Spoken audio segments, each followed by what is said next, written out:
really pleased to introduce our keynote this morning, Kongjian Yu, who's the founder, professor, and dean of the College of Architecture and Landscape Architecture at Peking University. He's also a visiting professor at Harvard's Graduate School of Design.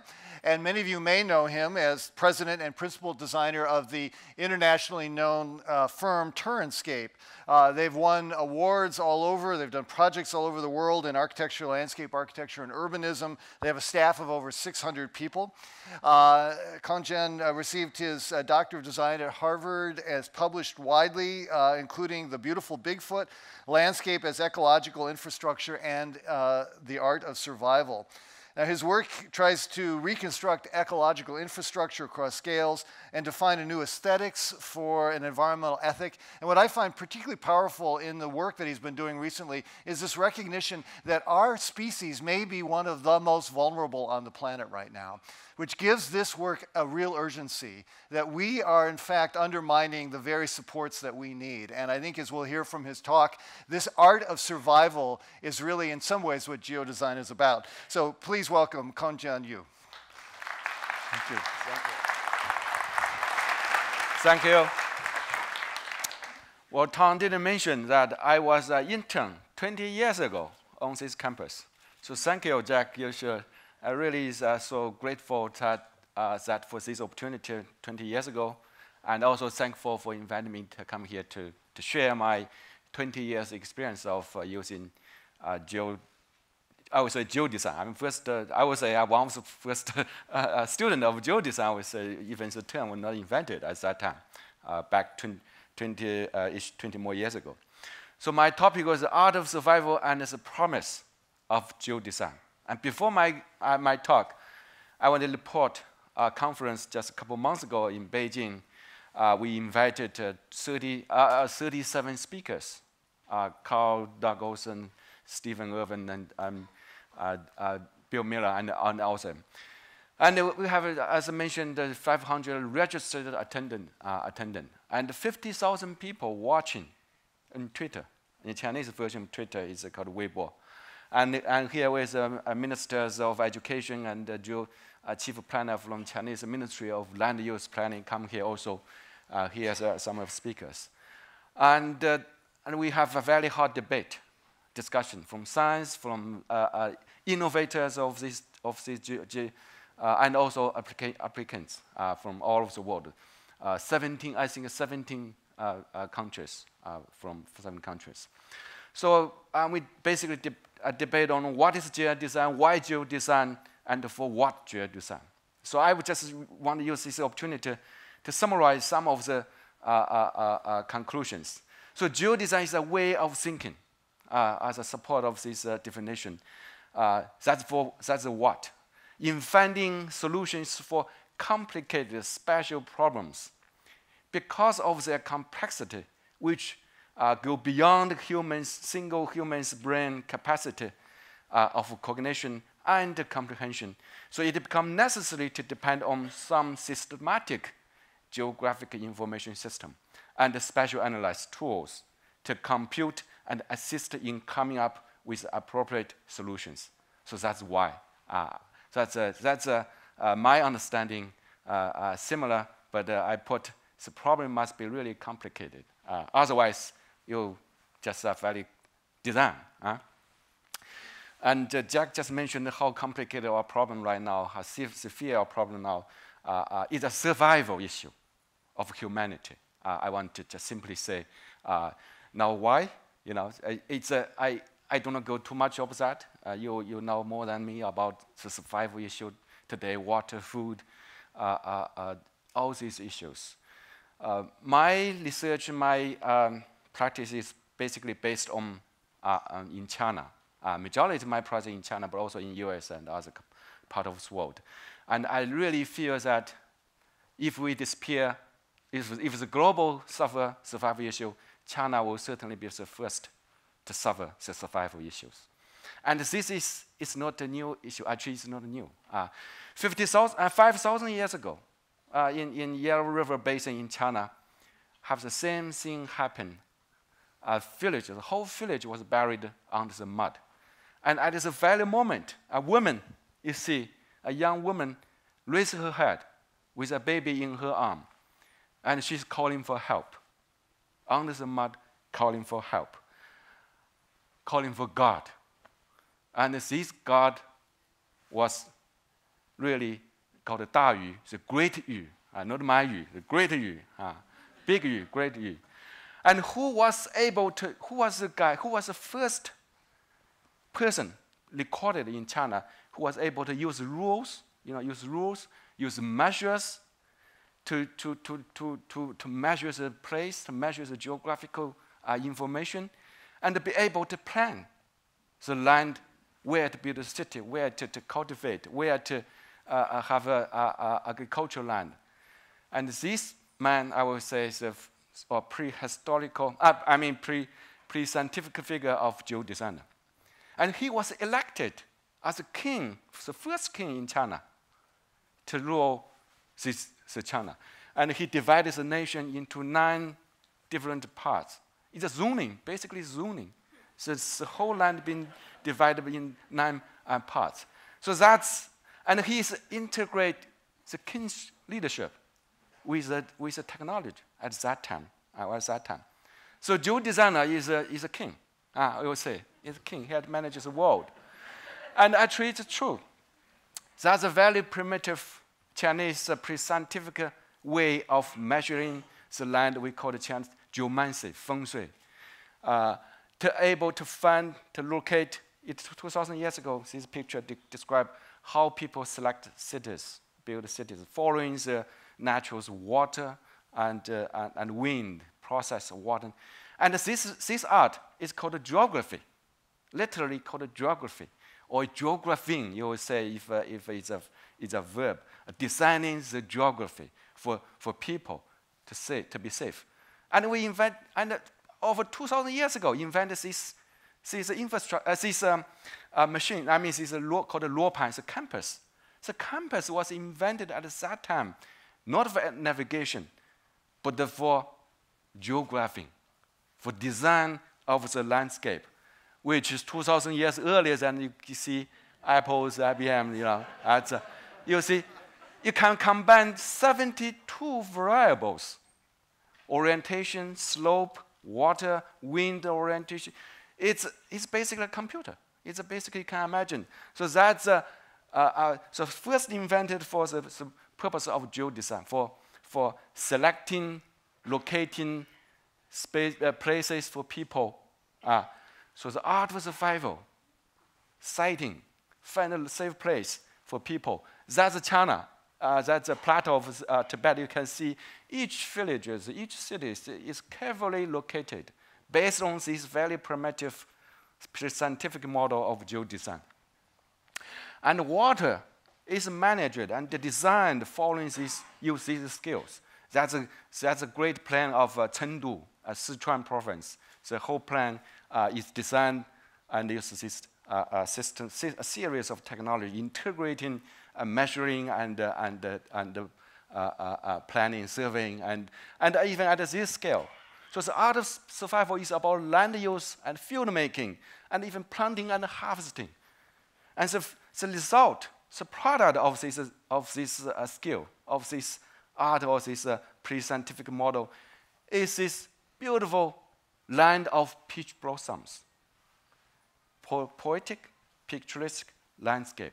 So that's the result of this experience of survival experience. Eventually, produce this kind of paradise for over 2,000 years, Chinese agricultural paradise. And this paradise got lost over 30 years ago, beginning from, in China, I would say, beginning from over like 30 years ago. Simply the vast, the big scale, as a fast scale urbanization. You can see that's Hangzhou. So it was called China's paradise. Now totally get messed up, the lose of the paradise. We use very simple, single-minded engineering strategy to solve the problem, try to solve the problem. Now that's I want to make a differentiation between geodesign and the simple design. That's engineer solution, one single-minded for traffic, the transportation system, but it gets worse. And we have single-minded engineer for solve the flood problem, but the flood become even more serious. We just want to build more pipes, more dams, more dikes, try to solve the water problem. And the water problem become more serious. We invented a very complicated technology, try to solve the sewage problem, try to clean the water problem. But it turned out to be the water problem, it became more serious in China. Now, 75% of surface water is polluted in China, you can imagine. And 64% of underground water is polluted in China. You can imagine. So how can a sewage, simple mandated sewage plant, how can this kind of technology can solve the problem? No, they cannot solve the problem. You can see the lake in China, many of the lakes are like that in China. And even beauty. We think beauty is a very single-minded solution to try to create beautiful landscape. That's one so-called beautiful landscape in China, in rural China. We use very simple marbles, channelize the river. We define this called beautiful. I call it little feet, beautiful little feet. Totally destroys the natural ecosystem. And that's today's the situation. So it's a survival issue. 400 cities in China run out of water, in shortage of water. And as I mentioned, 75% of surface water polluted, heavily polluted. 50% of habitat, wetland habitat, got lost in the past 30 years. And flood and drought at the same time happened in China. So that's an issue of survival. No way to escape in China.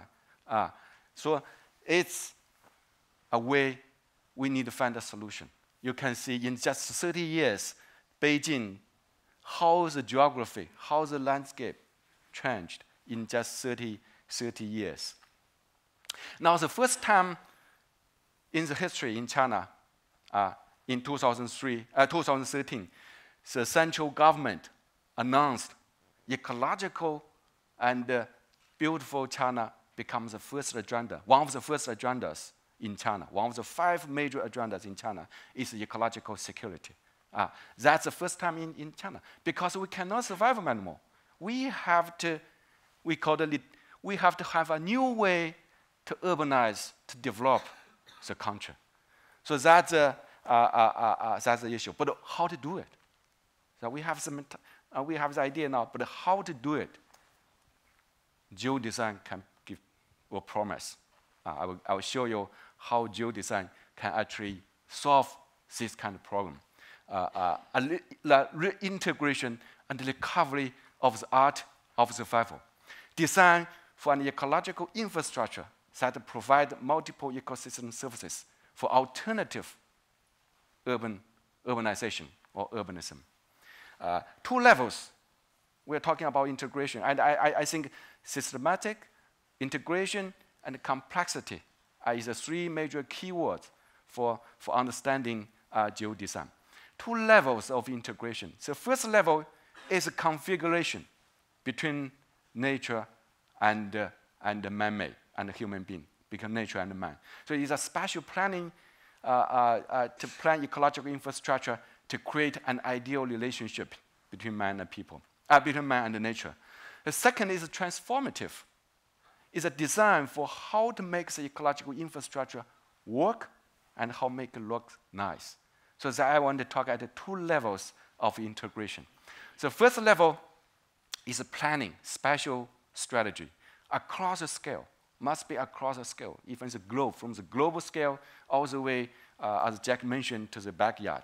So this is what we did in 2007, ecological security pattern in China. This is basically my application of dissertation at GSD at Harvard to apply at the largest scale in China to develop an ecological security system in China.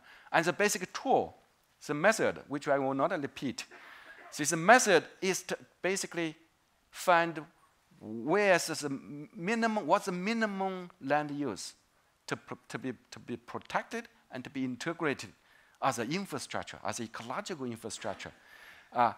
It's a defensive, it's a goal game. It's basically a spatial game.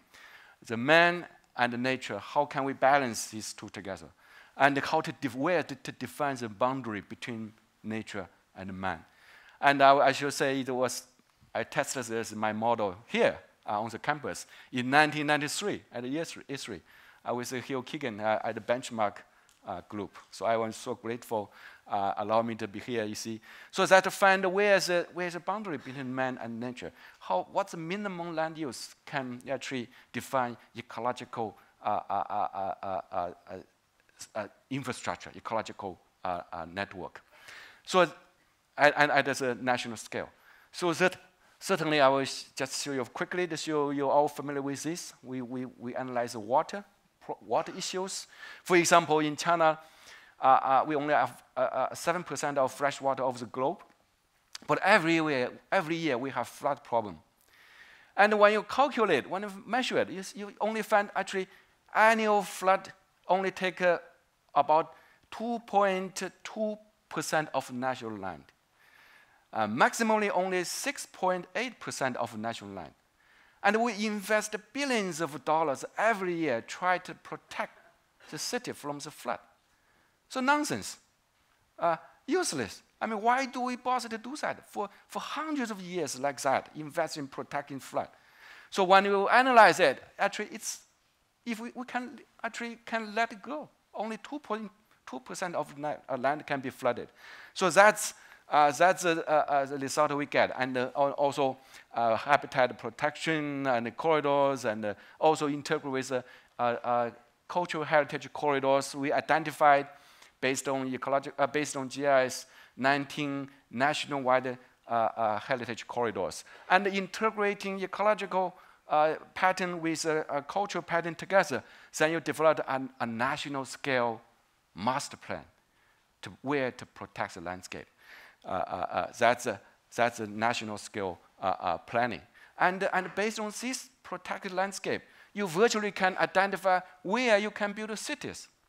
Because in the next 20 years, China is going to build another 500 small cities. I would say small cities about maybe 500,000 sometime, or from 100,000, this kind of scale.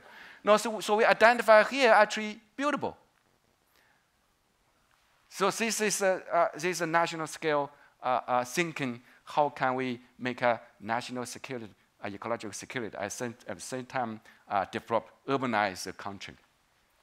And this we report this to Prime Minister, to Premier Wen Jiabao. He actually give a really good comment on that. And so that's why our planning being partially adopted by the national planning, at a national scale. In 2012, it's a national function zoning released, and it's partially depend on our study, our research. And our national-wide land use planning guidelines adopt this master plan as a how to do national scale planning. These just show you how this is being adopted by widely by the nation, at the national scale. And this is one of my lecture to mayors and the ministers. You can see all these Chinese government officials, high-level government officials. 100,000 people. If I calculate almost 100,000 Chinese officials been trained this way. This is just one of my lectures given to mayors. So that's a national scale thinking. How can we design the nation to protect the landscape, to protect the ecological process and the cultural heritage? And the regional scale, that's Beijing. The same thinking. Beijing is run out of water. The groundwater dropped 1 meter every year. And the city expanded 700% in last 30 years. The population doubled. And without water, so the government tried to divert water from South China all the way to Beijing. But every year, the surface water drained away. The stormwater being drained away. So how can actually, and the water diverted from South China cause more serious problem. So the other side of the country, other part of the country. And it will not be enough to feed Beijing. So why don't we preserve all this water from rainwater instead of drain away. So this planning to show how can we keep all the surface water, stormwater on the ground and integrate with the biodiversity, habitat protection, and the recreation use of the landscape to create a network called ecological security pattern for Beijing. I just want to show. And it's been tested. A year ago, 77 people died on the stormwater, on the street, literally on the street. And actually, we find that they died exactly in the pattern we identified, should be protected, should be leave alone for the water. And this will become the constraint for urban development. Now that's a scenario for Beijing's future. And also following this model, Beijing have a plan to plant 10 square kilometers of trees in the next 5 years. So where to plant trees? The trees should be planted on this ecological infrastructure, the network. And also where to build cities. Beijing, as I said, Beijing right now almost 20 million population. It will not surprising you in the next 20 years, we're going to expand it to another double the population again. So where to build cities? So build a city along here, the foothill. So that's based on this ecological understanding.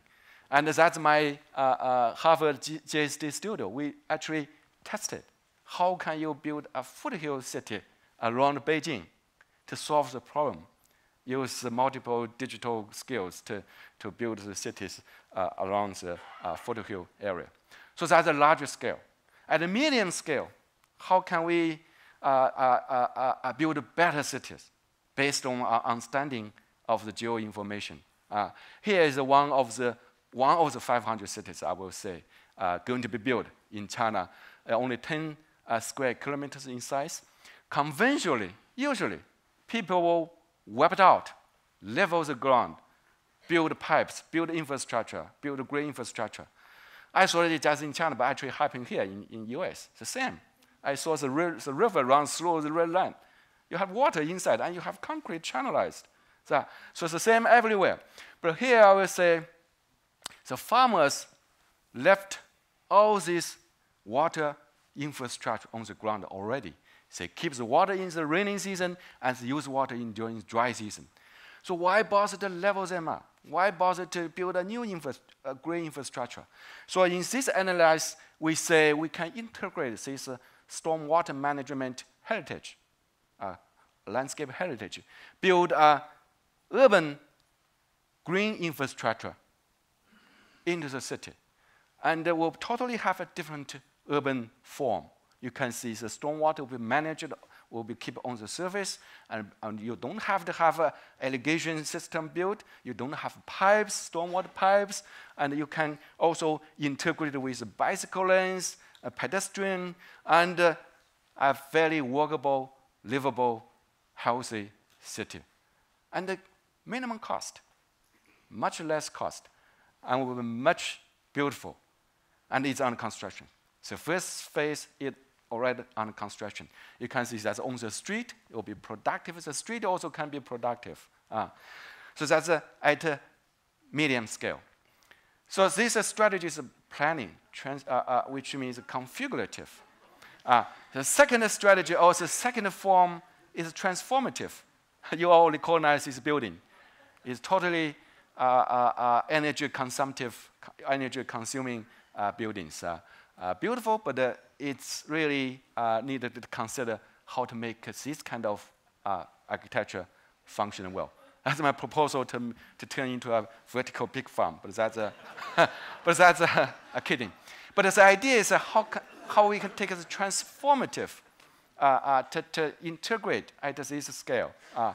This first case I want to show you to make friends with flood, to transform this kind of technology or this kind of engineering into really ecologically based, eco-friendly stormwater and flood management system.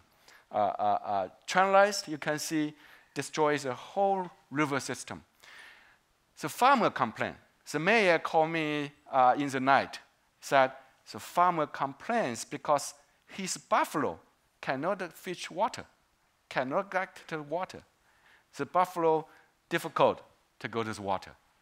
So that's the farmer's complaint. So the mayor called us to say, how can you solve the problem? Make buffalo access to the water and also make the river beautiful. The solution is to make friends with water, make friends with flood. And certainly we need to really carefully analyze the flood. We want to remove all the concrete, but how can we make this river safe again? So that GIS analyze 10-year flood, 20-year flood, 50-year flood zone. So actually, we are safe. If we keep this place, let it flood. We can virtually have very safe ground. So that we present this to the mayors. Again, I will show thank Jack. I get a free license for this. The first license I get when I back to China, and this is one of our first project. Use GIS, Arc-Info, to analyze, to calculate the flood plan. So we remove all the concrete and recover the flood plain and restore the habitat for biodiversity. And 1 year later, you will see have a beautiful landscape, floodable, use native grass, low maintenance, high performance. Why not? So right now we are doing the whole river going to be recovered like that. It's become a model for China's heritage, ecological solution to water management. Now the second case is I want to show you to minimize the intervention and maximize the return. Now this is also a river system. Again, we analyze the flood. We actually let water come into it, but intervene minimally, but also let people can use the park. Traditionally or conventionally, people are doing like that everywhere in the world. The engineer channelize the river, very simple idea, single-minded idea, and landscape doing this ornament to combine. That's combined together, but never integrate them together. So here, our idea is to minimize the intervention, but integrate them together. To use just one bench, we can transform the whole river corridor into a beautiful, floodable park. Now that's a bench, 500-meter long bench. It was named by Condé Nast Traveler as one of 7 wonders in the world, one of 7 new wonders in the world in 2008. So nothing little intervene, but suddenly transforms the landscape and attract people, make people feel urbanized, make people feel at home. That's whole days they stay here like that, laying down. Yes, minimal intervention, but beautiful, beautiful. Yeah. So that's the integration to transform the landscape. Now this morning, Dictos, we have a very good conversation about why don't people talk about food? Yes, food is one of the, I will say water is number one crisis in China. Food will be the second. Now this is a campus in Shenyang in North China. In China, we lose 10% of fertile land in the past 30 years to urban sprawl. And this amount is 10%. Half of them is actually turned into ornamental landscaping, irrigated, lawn and beautiful flowers, but produce nothing. So in this case, we integrate. We consider this as a system. Collect stormwater, irrigate the field, and drain to the wetland. Because too much nutrient, then the wetland will take off the nutrient. So that's a whole system of stormwater management, production, recreation use, and also become icon for the campus. You can see it take minimum cost and become so productive for this little campus, and also beautiful. They even have cattle and sheep. People enjoy the land. So it's an integration between the production, all kind of natural process, and also they have these kind of activities: harvesting, rice planting, and produce food. The fourth case, I want to show you how can we transform a brownfield right in the middle of the city and integrating natural process. As about 25 hectares right in the middle of Tianjin is a brownfield, very salty, dirty landscape. The idea is to analyze how the different species adapt different pH values. So we learn from nature again to create these different depths of pond. So we thought the park is very simple to create 21 different depths of holes, pond, to catch the stormwater. Because the stormwater is acid and the soil is salty. So the mix to transform, to create different habitat, different pH value. Then you will allow different species to come out, create a native habitat right in the middle of the city.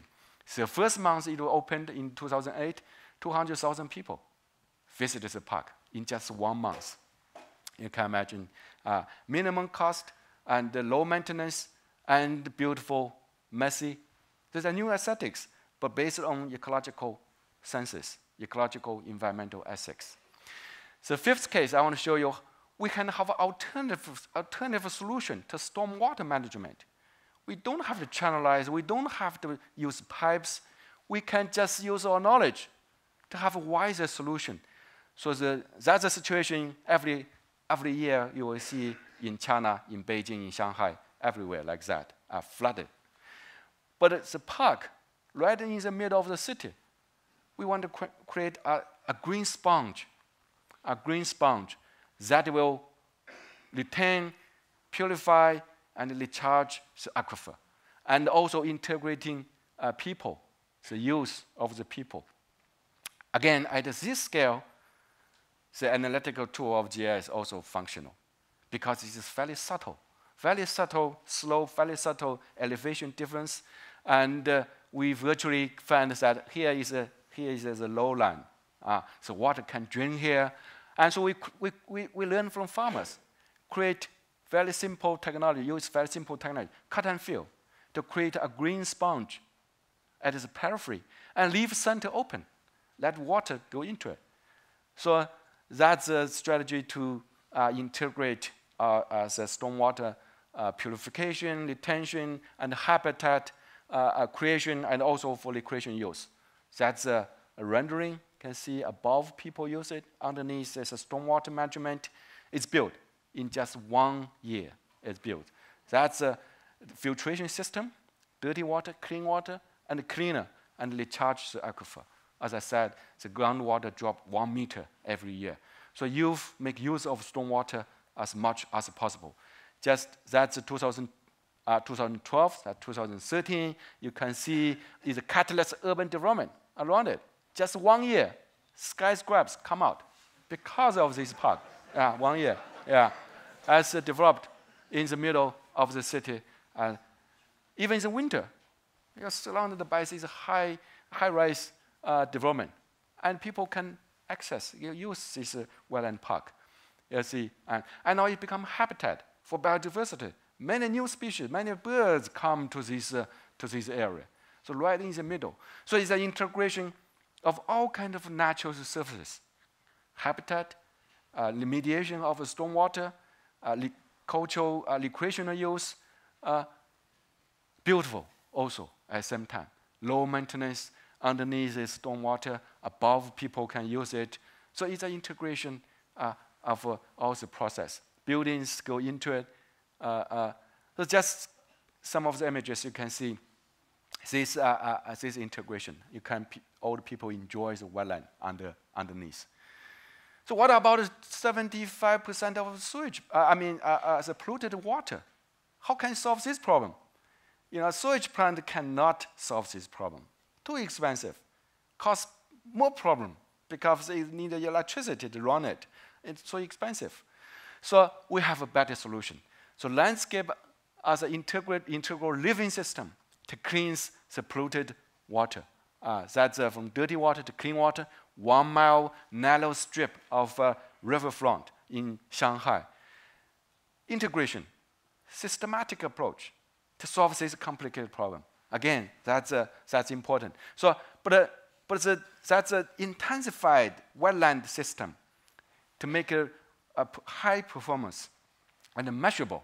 You can measure it, how much water can produce. It produces 2,400 cubic meter, 2,400 cubic meter of clean water.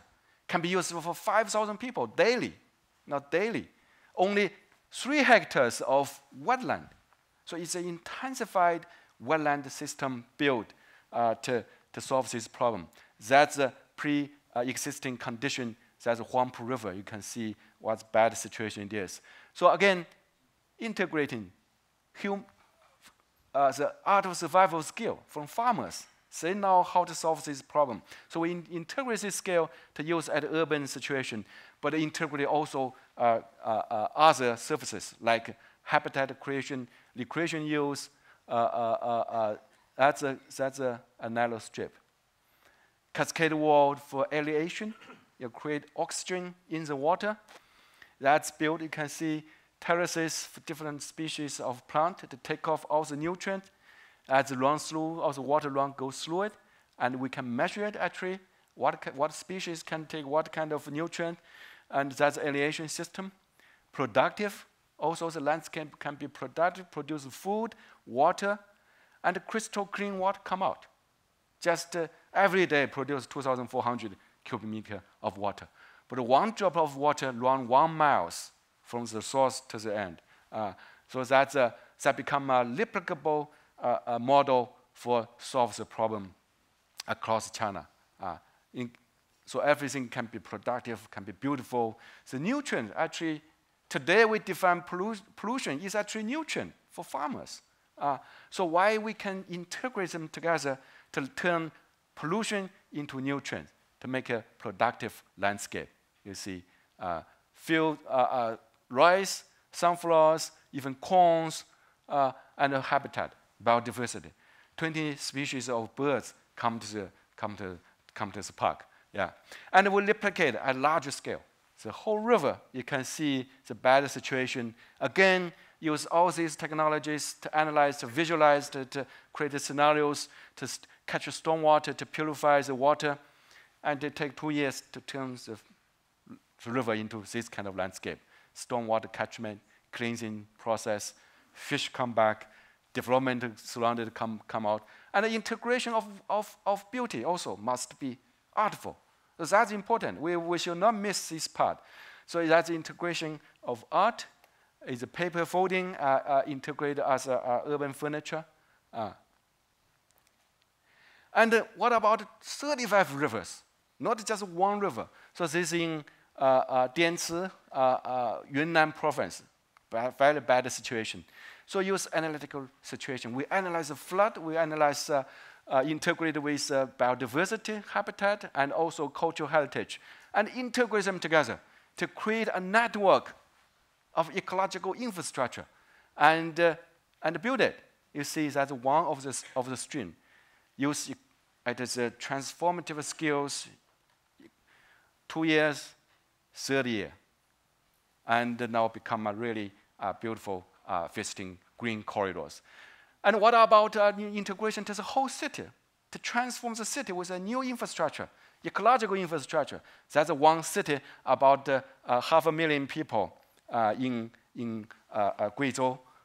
So we develop this, analyze where is the stormwater coming, where is the pollutant coming, to catch them, to purify it, and integrate it.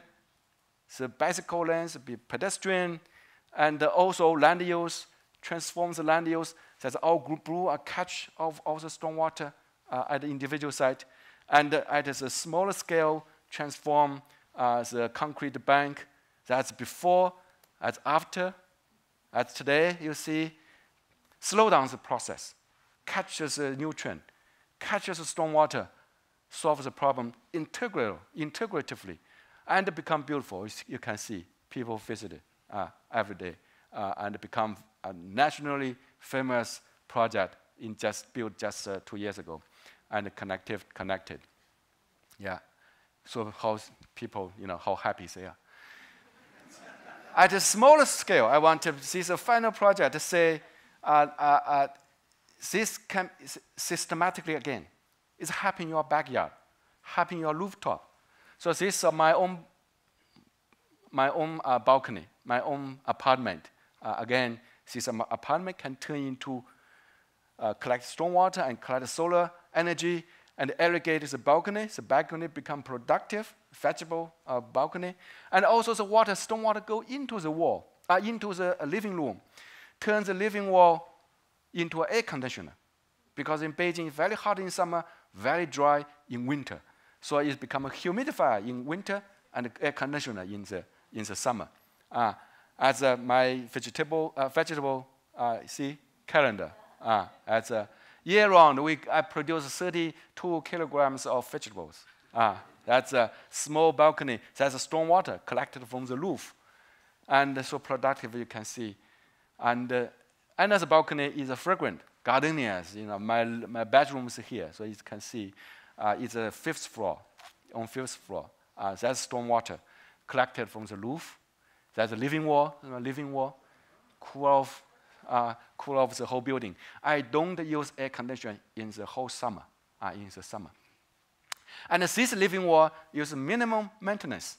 It's different from those living walls. And those take care a lot. But here, that's 3 years ago. That's today. You see, it's a grow itself, just irrigated, use stormwater. So now become a learning center. Become all the community come here. That's me. I give a lecture to all the visitors come here. How can they transform their own backyard and own building into green building? Now that's small. You may think it's very small, but you imagine 40 billion square meters of buildings in China consume 30% of energy in China. So if we transform this, every square meter of the building like that, we virtually can save 10 three-gorge dams. The electricity produced by three-gorge dams, 10 of these kind of amount will cover the air conditioning. Now we can save the whole planet without dam. You can imagine. Right now, no river in China have no dam. All the rivers have been dammed in China. So that's a big, small solution, but have big impact. So to conclude, I talk about two strategy or two ways of integration. One is configurative, basically planning, from Patrick Geddes to Ian McHugh to Richard Foreman. It's basically thinking about spatial configuration. Now that's can be served. I mean, will be done easily because we have a fairly rich ecological idea and data. But the second solution we have to explore also, I think it's more difficult, is transformative. If I use JS word, it's dripping over. It's not configurative. So this one, we need more to work, a new aesthetics, a new value to transform little feet into big feet. Functional, but also beautiful. That's transformative. Transforms, that's Tiananmen Square, you recognize. That's the CCTV burners as a city. That can be transformative. So to conclude, I will borrow Jack's word. It's time for change. It's time now. Change for geography by wiser design. The key is an alternative infrastructure, the ecological infrastructure, and a new integration of natural and cultural process, art and science, and at various scale. That's traditional thinking survival, and we need a more technology integration, science and art at our contemporary time. Thank you. Thank you. Thanks.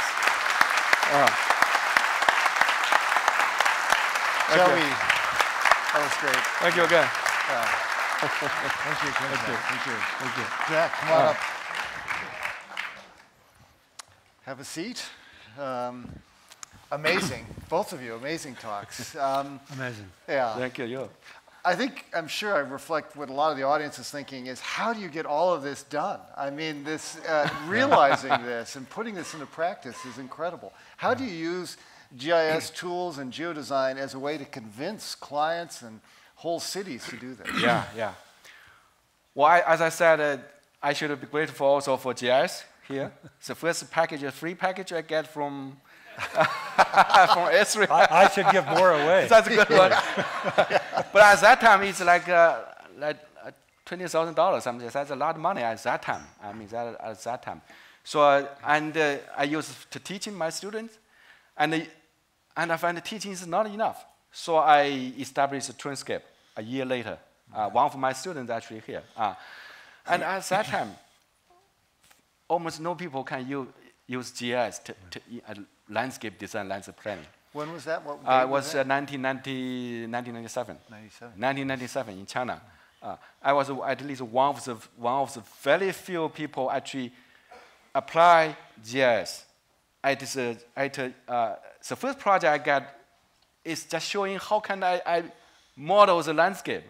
How can I show create a shadow of mountain topography, and how can I drop all these surfaces of it. So I got the job actually by showing the client. It's a skating ranch. Skating ranch. Yeah, in Beijing. It's artificial skating ranch. So that's the first time I used GIS to convince the client to get the job for me. Skating or skiing? It's artificial, it's a plastic ski. Skiing. Yeah, plastic ski. Wow. Yeah, that's and then we apply it all the way. Almost all project. GIS is every one of my students can use this tool, and every team in my Turenscape can use these tools. Right. Yeah. I mean, what's so powerful is that you're clearly showing how geodesign helps people not only envision a problem, but do something about it, to act on it, and to create something beautiful as a result of it. But this use of the tool to also show communities what will happen if we don't do this strikes me as also a very powerful, persuasive means to get change. Yeah, like the flood project. If you do analyze, people get this surprise, Oh, really? We don't need to build any dike, actually. Yeah. So that's a powerful. Just 2 weeks ago, before I come here, I give a presentation to the Ministry of Water Resources. The minister actually attend, and also people attend. I just show them how actually we can create a better flood control system using this, analyze it. When you imagine only 2% of national land can be flooded, yes. Why you build dams? Why you build dikes? Yeah. So I think that's powerful to show them, to visualize it, to make it understand that. Jack, what do you think about all this? I mean, I'm struck with the word. I've used it myself, but not promoted it like you have ecological infrastructure, which is for me the end of the food chain. It's the hazardous areas. It's this whole synopsis of what you put together. Mapping the ecological infrastructure requires science, and it requires bringing all the ologies together. But for me, it's the key theme that resonates in my mind. Once we knew the ecological infrastructure, we would protect it, but we don't promote it that way. We don't communicate it exactly that way, but it's the heart and soul of what you do, right? Yeah. Well, not only understanding the ecological infrastructure, but also designing with the principles that because your designs reflect nature. That's right. They really reflect solutions that nature already has. Yeah. Why I think the ecological infrastructure right now becomes so important, because you have to know where is the critical... What's most important. Most important thing you have to protect. It's what we depend upon. That's right. Because it provides all the nature's services. Yes. Right. Yeah. Flood is, for example, stormwater management. If we understand that we don't need the pipes, how much money you can save, right. How beautiful landscape you can have. So that's, I think, ecological infrastructure is think landscape, can be an infrastructure. It's, as I'm thinking it just now, it's the ecological infrastructure combined with a design based on nature. It's the very last slide that you showed. Yeah. In a way, it's the art and beauty design thinking together with understanding the science part and putting those together with creative solutions. Yeah, that's geodesign. That's geodesign, That's actually. right. Geodesign. Yeah. It's, Right now, I can see China, at least in China, right now become one of the top agenda, as said. Just a couple of days ago, the president talked to very important like provincial governors. Say, you need to define ecological baselines. yes. Basically, so how you can define where to draw the line, we definitely will not be built on this area. Now that's the first step. It's so important. And without understanding the geo-information, you cannot define the line even. Exactly. Yeah. So that's the first model I did here. I tested here at this benchmark group. It's where to draw the line. Right. Because the line is not a smooth linear line. It's like stock market. You know, it's a come down and up. Down. So you have to have a threshold. You need to find where the threshold, which can effectively save the land, define it more effectively, define your landscape more effectively. You know, as I think of both of you, landscape architects who have done amazing things with your careers as leaders, because you've really not waited for others to define the problems. You've gone out and seen opportunities and proactively created these worlds, the world of GIS and the world that you've been creating mainly in China. How might other professionals model their careers after the kinds of things you've done? Instead of being passively waiting for others to define problems, proactively redefining the conversation. Mm-hmm. Well, I think Do you want to tell them? Should I? I will. I think I read your article, Jack's article. I think something we share, or I learned from it, is that we have a feeling of awareness of the survival issue. I think that's the key. And the landscape, I would say, is the most appropriate profession to solve this problem integratively. No other profession will have such an integrative position. Right. I was going to say it's Carl, since we both shared a common professor. That's right. It's a lot emanates from I mean, I would. It's a chance for me to acknowledge you, Carl, and I'm sure that you would say the same thing. Is that the passion for making a difference that you drove into your students affected me?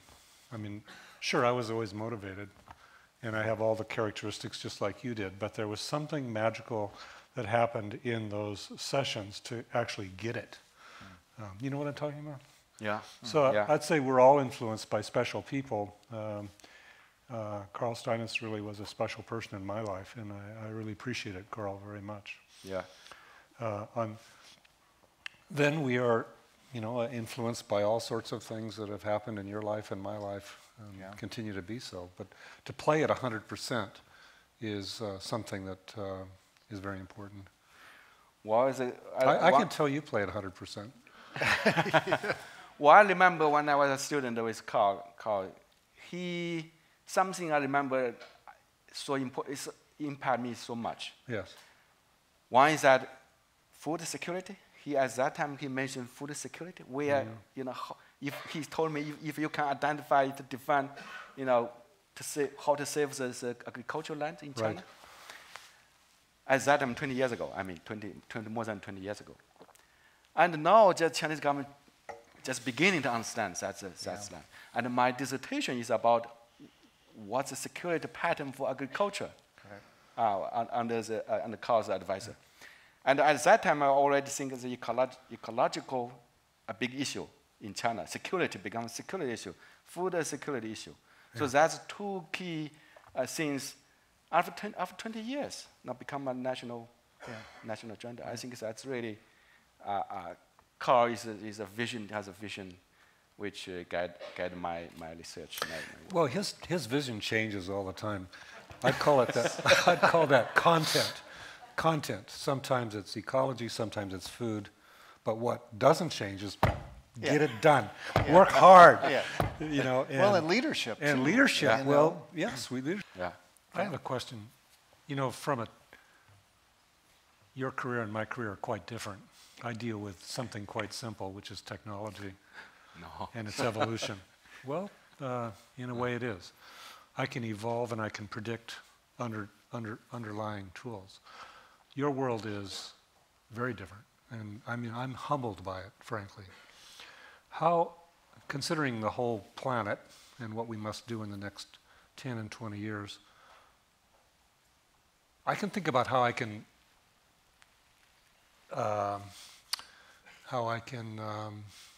amplify the base technology, and I made a case for that. How do you amplify what you do at the planet scale? And I want you to think about this for a minute, because it builds on what Carl is saying. Is how do we develop that kind of spirit and that kind of implantation in thinking and design thinking and ecological thinking on the planet? How do you take it to scale? I mean, you know, as Bill Gates would say, I take computing to scale. How do you take geodesign to scale? You are very good question. I mean, that's key, which I'm thinking for a long time. Well, there are two ways you can do it.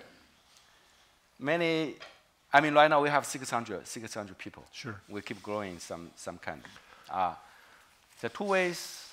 One is some, you know, the financial guys, they keep chasing me to go to the market. Right.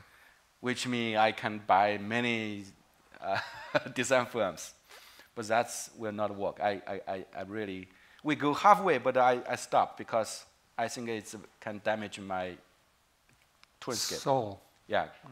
Which means sold the company. But you control it. You still control it. You own 60%, 70%. The second model I'm trying to do is that Carl already mentioned. Actually, I also a founder of this college, which also certainly belongs to the Peking University, which we sponsored. Turenscape is sponsored every year also. So with the college right now, we have 200 graduate students, and it's growing. As I said, we need a faculty if you want to teach in China. It's welcome. It's wonderful. But certainly, that's another model is to build the Turenscape and the school as a